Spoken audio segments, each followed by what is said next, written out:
हूं शाइला खान और आप देख रहे हैं one and only Laila Pakistani reaction. आज की खबर जी इंडिया के जम्मू एंड कश्मीर से है। वहां पर चनाब ब्रिज को नरेंद्र मोदी ने जी तिरंगा लहरा कर जी इनॉग्रेट किया है और ये दुनिया का सबसे बड़ा बुलंदी वाला ब्रिज है। अगर इसकी बुलंदी की बात करें तो 359 मीटर इसकी हाइट है, जो कि आईफल टावर से कई गुना जो है इसकी हाइट लंबी बताई जाती है। एक तरफ देखा जाए तो हम वार जैसी सूरत हाल में इंडिया के साथ, और दूसरी जानब नरेंद्र मोदी अपनी इकोनॉमिक्स को बेहतर कर रहे हैं। कश्मीर के अंदर जो है डेवलपमेंट और इस तरह के बड़े बड़े प्रोजेक्ट लाकर कश्मीर की आवाम को नए फ्यूचर का ख्वाब दिखाते हुए नजर आ रहे हैं। और ये वो चनाब ब्रिज है जो आजकल हमारे यहाँ बहुत ज्यादा जो है वायरल हो रहा है, क्योंकि दरियाए चनाब का जो पानी है इंडस वाटर ट्रीटी सस्पेंड होने के बाद इंडिया मुसलसल जो है कम करता चला जा रहा है। एक तरफ पानी की कमी और दूसरी तरफ उसी रिवर के नाम के ऊपर आज ब्रिज को नरेंद्र मोदी ने इनॉग्रेट कर दिया है जम्मू एंड कश्मीर में। आवाम की तरफ बढ़ते हैं और जानते हैं उनका जबरदस्त रिएक्शन।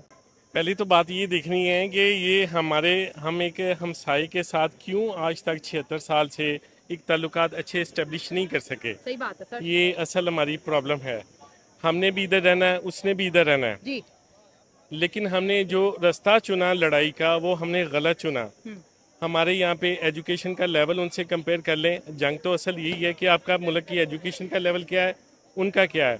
हमारे बच्चे यूरोप में जाते हैं घर बार बेच के, कंटेनर में जाते हैं, जाके डिंकी लगाते हैं, सारा करते हैं। ये ऐसी सिचुएशन आई क्यों? हमारा एक अच्छा मुल्क था। जो चीज़ें मुकाबले की थी वो हमने नहीं की।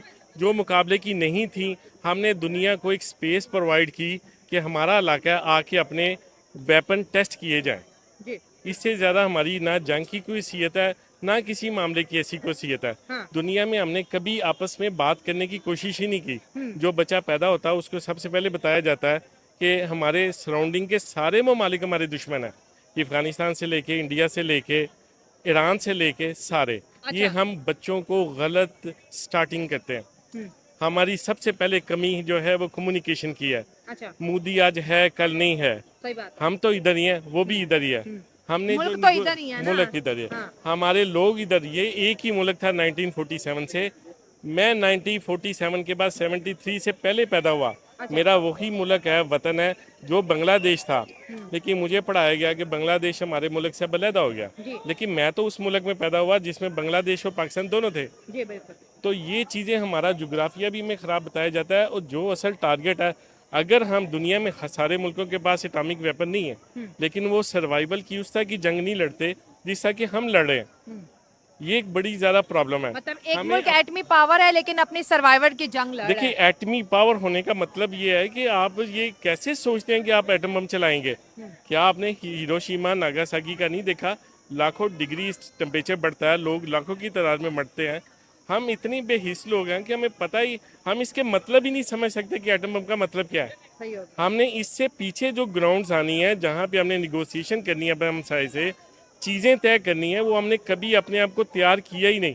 उस वजह से हम यहाँ तक पहुँचे कि वो शरारतें करता है, उधर से हम शरारतें करते हैं। ये नहीं हम कि मैं अपने आप को सेव करूं, नहीं। ये दोनों साइड से होता है। ये एक प्रॉब्लम है हमारे मुल्क में। हाँ। ये हमें इसको ठीक करना चाहिए। मैं ये समझता हूँ। ठीक है सर, देखिए दोनों कंट्रीज में प्रॉब्लम है, लेकिन आपने देखा वो प्रॉब्लम क्या है? वो प्रॉब्लम कश्मीर है। हम इंडिया और पाकिस्तान की अगर जंगों की हिस्ट्री दिखा दे तो वो कश्मीर है। अभी जो अटैक हुआ वो भी कश्मीर, पहलगाम में अटैक हुआ, नरेंद्र मोदी ने पाकिस्तान पर अटैक कर दिया। तो मसला कश्मीर को आप किस तरह से देखते हैं? देखिए, अगर आपने बोला कि मैं तो उस पाकिस्तान में पैदा हुआ जिसका बांग्लादेश भी हिस्सा था, तो ठीक है, हमारे दादा ने तो उस हिंदुस्तान में आंख खोली जिसमें पाकिस्तान भी था और इंडिया भी था। तो ये क्लैश फिर किस बात का? देखिए, मैं तो ये समझता हूँ कि मुल्कों के दरमियान में निगोशिएशन होती है। जैसे ये लाइन लगी हुई है बेल्जियम और उसके जर्मनी के दरमियान, इसी तरह स्विट्जरलैंड और जर्मनी के दरमियान इस तरह लगी हुई हैं लाइनें।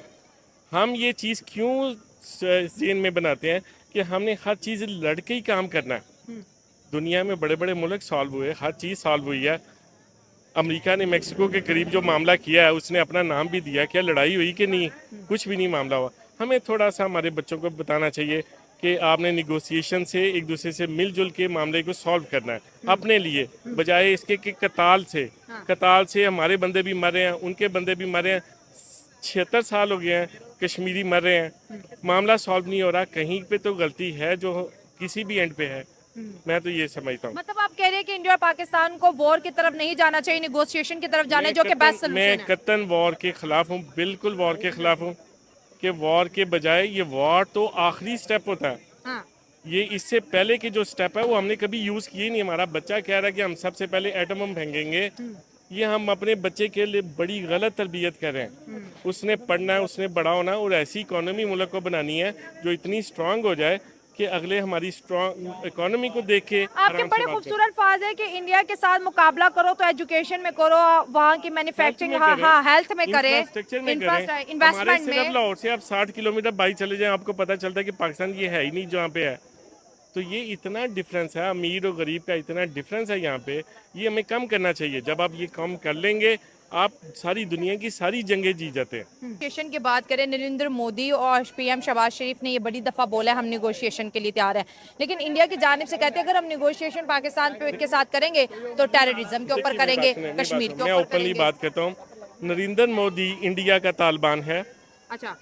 उन्होंने नरेंद्र मोदी ने को इसी तरह इस्तेमाल किया जैसे किसी वक्त हमने तालिबान का प्रेशर इस्तेमाल किया। अच्छा। वो भी, मैं उसको अच्छा इंसान नहीं समझता कि वो भी लड़ाई पहले है बात बाद में है। ये चीज़ हमने अफ़गानिस्तान के मामले में 40 साल में यही आंसर जो है ना, ये हमने दुनिया में भी प्रमोट किया। हमें और प्रॉब्लम्स होंगी, लेकिन Narendra Modi virus, anti virus develop हुआ, ये उस फॉर्म में डेवलप हुआ। अगर हम उनको इस तरह थ्रेड ना करते तो शायद वहाँ पे भी इंडिया में वो पीसफुल लोग हैं। ऐसा नहीं मामला, विजिट की है, देखा हुआ है। आपने इंडिया देखा हुआ हाँ है? जी, तमाम दुनिया पीसफुल है, तमाम दुनिया। हमारा पहले दिन से हमने ये है कि हमने बम बांधना है अपने पास और जाके दिल्ली जाके फाड़ना है, जबकि हम दुनिया को बताना चाहिए कि आप किसी भी कंट्री का इंटरनेशनल बॉर्डर का 1 इंच भी कब्जा नहीं कर सकते। ये हम लोग नहीं बताते। हम बचपन से यही सुने थे कि हमने दिल्ली की मस्जिद में जाके झंडा लगाना है, जो कि हम कभी भी नहीं कर सकते। ऐसे ख्वाब देख के हमने अपना मुल्क भी बर्बाद कर लिया, अपने मामलात भी सॉल्व नहीं किए, और हमने एक जगह बना दी जहाँ पे दुनिया सारे अपने वेपन टेस्ट करने के लिए उन्हें टेरिटरी मिल गई।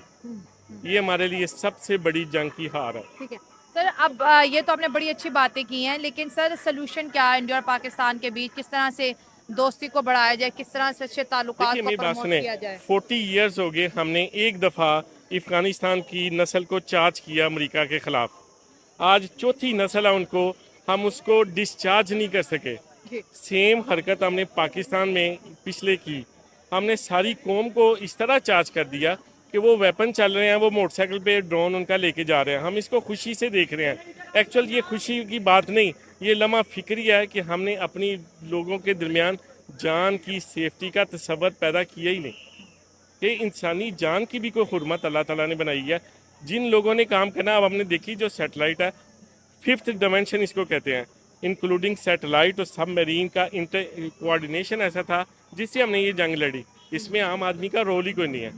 आम आदमी को अपने काम करने चाहिए, अपनी तालीम, अपनी हेल्थ, इसके मामले में जिन लोगों का ये काम है वॉर करने का, उनकी ड्यूटी ये काम करने की। फिर भी इन लोगों को कूल डाउन होना चाहिए कि एक वक्त आए, हो सकता है हमें इनसे निगोशिएशन करनी पड़े, तो अपनी माल लेने, अगर निगोशिएशन से आपका मसला हल हो जाता है तो वाई वेपन हमें दिखाने की क्यों जरूरत पड़े। सही बात है, बिल्कुल मैं सही तो बात है सर। लास्ट एक और क्वेश्चन ये सर, ये जैसे सर कश्मीर में इंडिया डेवलपमेंट जिस तरह से कर रहा है, दुनिया का सबसे बड़ा ब्रिज आज इनॉग्रेट हो गया, कंप्लीट हो गया और बड़ी खुशी मनाई जा रही है कश्मीर के अंदर। क्या लगता है कि जो नारा पाकिस्तान का है कि कश्मीर हमारा होगा, और दूसरी तरफ इंडिया कश्मीर के अंदर इकोनॉमिकली जो है पंजे गार्ड है, तो उस हिसाब से आपका जो है तजर्बा क्या कहता है? मेरे ख्याल से दुनिया में सरहदें ख़त्म हो रही हैं। अच्छा। आपकी कैपेसिटी और स्किल लेवल पे नई सरहदें बन रही हैं। एक आदमी की अगर कैपेसिटी है तो वो अमेरिका चला जाता है, दूसरा आदमी अगर उसकी कैपेसिटी नहीं है तो वो अमेरिका नहीं जा सकता। एक वक्त आएगा तमाम लोग अपनी कैपेसिटी और स्किल के मुताबिक अपनी अपनी जगह चूज़ कर लेंगे। बहुत सारे लोग यूरोप जा रहे हैं, उनकी कैपेसिटी है। जहाँ पे ये है हमने अपना इलाका नहीं ठीक करेंगे, मुझे ख़तरा नज़र आता है आपके पास कुछ नहीं रहेगा। अगर आप अपनी इकोनॉमी ठीक नहीं करेंगे, दुनिया में वॉर वेपन की बजाय इकोनॉमी की वॉर है। चाइना भी वॉर, स्टेट ऑफ वॉर में है। थाईलैंड है, यूरोप है, अमेरिका है, वो सब एक दूसरे से डॉलर इकट्ठे करके अपने अपने मुल्क में लेके आ रहे हैं। ये असल वार है जो हमारे बंदों को बतानी चाहिए कि जो उन्होंने हमारी मेड इन पाकिस्तान कोई चीज़ नहीं मिलेगी आपको, आप वॉर हार गए। वेपन की वार वो कोई वार नहीं होती, वो पुराना वक्त था जब आप तलवार लेके निकलते थे। अब तलवार वाला काम नहीं, अब फिफ्थ डिमेंशन है। आपकी इकोनॉमी आपकी असल वॉर है, उसमें जीत आपकी जीत है, उसमें हार आपकी हार है। आपके पास जीत होगी तो आपके पास कश्मीर किसी की जरूरत नहीं है। अगर आप भूखे नंगे होंगे आप वही बात करेंगे जो अमेरिका कह रहा है, वही बात कहेंगे जो दूसरे लोग कह रहे हैं। आपका अपनी तो आइडेंटिटी रहेगी नहीं। तो मेड इन पाकिस्तान का तो अभी वो कहते हैं ना, वो कीड़ा ही नहीं यहाँ डेवलप हुआ। हाँ, ये बड़ी नस्ल दर नस्ल के बाद आप एक स्टेज पे पहुंचते हैं कि अब दुनिया में इंडस्ट्रियल compete करने की पोजीशन में होते हैं। हमने अपनी ज़िंदगी में देखा, लंदन में, बर्मिंघम में मैंने खुद देखा, लिस्ट में दुनिया में 5वां नंबर था पाकिस्तान के टेक्सटाइल में। आज पाकिस्तान का कोई नामो निशान नहीं। हम इकोनॉमिक वॉर जहाँ जहाँ से हार रहे हैं, दुनिया हमसे बड़ा है, बांग्लादेश बड़ा है, श्रीलंका बड़ा है, वो तो कह रहे हैं कि टेक्सटाइल में हमें कोई निकाल नहीं सकता। वो जंग जीत रहे हैं, हमें अभी हमें अभी तक ये नहीं पता कि हमने जंग लड़नी कौन सी है। मतलब सही जंग तो इकोनॉमी की है, जिसको इंडिया लड़ा, जिसको चाइना, श्रीलंका, नेपाल, भूटान, सारे मुल्क लड़े। बंदूकों वाली कोई जंग नहीं है अब। बंदूकों का वक्त गुजर गया। हाँ। ये बच्चों को बढ़ाना कि इसका खत्म हो गया। अब छोटे छोटे मुल्क अपने इतना इतना अच्छा कर रहे हैं। सही बात है सर, पैसा होगा तो खुशहाली आएगी ना। अगर हम मांगेंगे हर 6 महीने बाद जाके 22 से पैसे लेके आएंगे, आपकी इकोनॉमी सेट हो ही नहीं सकती। आपके लोगों को इंडिया ने 2003 में, मैं इंडिया की फेवर नहीं करता लेकिन मुझे उससे दुश्मनी भी नहीं है। अगर उसकी कोई अच्छी बात है तो हम क्यों नहीं अपनाते। 2003 में उन्होंने लोन लेना बंद कर दिया सारी दुनिया से। ज़्यादा वक्त नहीं गुजार, 2025 है, वो 3rd लार्जेस्ट इकोनॉमी दुनिया की, उसको हाथ लगा के दिखाएं। ये हम सिर्फ अफसानों में रहते हैं, हम कभी निकले ही नहीं अफसानों से। हमारी इकोनॉमी कहाँ जाएगी। हमारे यहाँ पे अभी मुझे उठा के ले जाएं, मुझे एक दफ़ा उठा के लेके गए थे, खैर मुझे लेके जाएं तो मैं तो कहीं रेमेडी नहीं है। मैंने अपने सारे बच्चे बाहर भिजवा दिए। आपका कोई बच्चा इधर नहीं मेरा है? कोई बच्चा नहीं है, मैं अकेला हूँ और मेरी वाइफ है इधर। किस कंट्री भिजवा दिए बच्चे? वो बेटी मेरी स्विट्जरलैंड चली गई है, बेटा मेरा 2 बच्चे हैं वो जर्मन चले गए। सर क्यों भिजवाए यहाँ से? इंटरव्यू आपका लंबा हो जाएगा। हाँ। इसलिए कि मेरे बच्चे के लिए मैंने सारी जिंदगी इंडस्ट्री से काम किया जी माशाल्लाह। हाँ। लेकिन ये है कि मेरे बच्चों के लिए यहाँ पे जगह नहीं थी काम करने की। काम करने के लिए। हाँ। मैं फिर मेरा बच्चा एप्पल में अभी डिज़ाइन इंजीनियर है, एप्पल चिप सेट का, ये जो 16 प्रो 15 प्रो है ना, ये उनका डिज़ाइन इंजीनियर है। और ये वो बच्चा था जो ओरिएंट गया, नाम लेने से प्रॉब्लम तो नहीं होगी, वो काट दे। हाँ। जो ओरिएंट में गया तो उन्होंने कहा कि 2.5 महीने हमारे पास काम करेगा तो हम देखेंगे कि आपको तनख्वाह देनी है कि नहीं देनी। डिफरेंस आप देखिए, वही बच्चा चैलेंजेस है ना एप्पल बहुत में ज़्यादा। जाके हाँ। डिज़ाइन इंजीनियर लग जाता है, स्टुटगार्ट में, जर्मनी में। तो ऐसे फिर हर माँ बाप अपने बच्चों हमने के लिए इतनी सोचेंगे। स्ट्रगल करनी है इकोनॉमी में, अपने बच्चों की एजुकेशन पे, उनकी हेल्थ पे। मैं देखता हूँ शायद 50% लोग भी हेल्दी नहीं, इंक्लूडिंग मैं। तो हम किस चक्कर में पड़े हुए हैं, हम किस चक्कर में लोगों को एनर्जेटिक, वंस आप एक नस्ल को कर दें वो सारी नस्ल मर जाती है। उसको समझाने वाला क्राउड को आप नहीं समझा सकते। क्राउड मिलके किसी बंदे को आग लगा दे, आप कुछ भी नहीं कर सकते। ये चीज़ कौम के लीडर को ये चीज़ समझनी चाहिए कि उसने कौम को चार्ज बिला मकसद नहीं करना, मतलब रेडिकलाइजेशन और एक्सट्रीमिज्म की तरफ नहीं जाना किसी सूरत में। जिन लोगों की जॉब है उन्होंने काम करनी है। आम पब्लिक की जॉब, उनकी जो जरूरियात है वो पूरी करें। पब्लिक को पोलाइट, हम्बल और अपने काम पे रहना चाहिए। बिल्कुल सही बात ना इंडिया के खिलाफ चार्ज होना चाहिए ना अफगानिस्तान नहीं के है। खिलाफ। हाँ, अपनी एजुकेशन के लिए आपने हर मुमकिन काम करें। एजुकेशन बेस्ट है, सबसे इम्पोर्टेंट। आपको कोई, मैं तो इस फेवर में हूँ कि अगर हमारा बच्चा वहाँ पे 60 लाख लगा के यूरोप जाता है, अगर उसे 10 लाख लगा के इंडिया की किसी अच्छी यूनिवर्सिटी से उसको मास्टर डिग्री मिल जाए तो उस पर बुरा नहीं मनाना चाहिए। सर मेरा तो ये प्लान है कि इंडिया की आईटीज को यहाँ पर लाना चाहिए, बच्चों को एजुकेट। मैंने आपसे पहले बात की कि बाउंड्री जो है अल्टीमेटली खत्म हो जाएंगी। हाँ। ये नई दुनिया बनी जा रही है जहाँ पे आपका पासपोर्ट आपकी बाउंड्री है। आपका पासपोर्ट जो है आपका मुल्क है। हाँ, हाँ। आपको जहाँ अपॉर्चुनिटी मिलती है आपको कोई प्रॉब्लम नहीं है। Thank you so much sir, बहुत अच्छा लगा आपसे बात कर।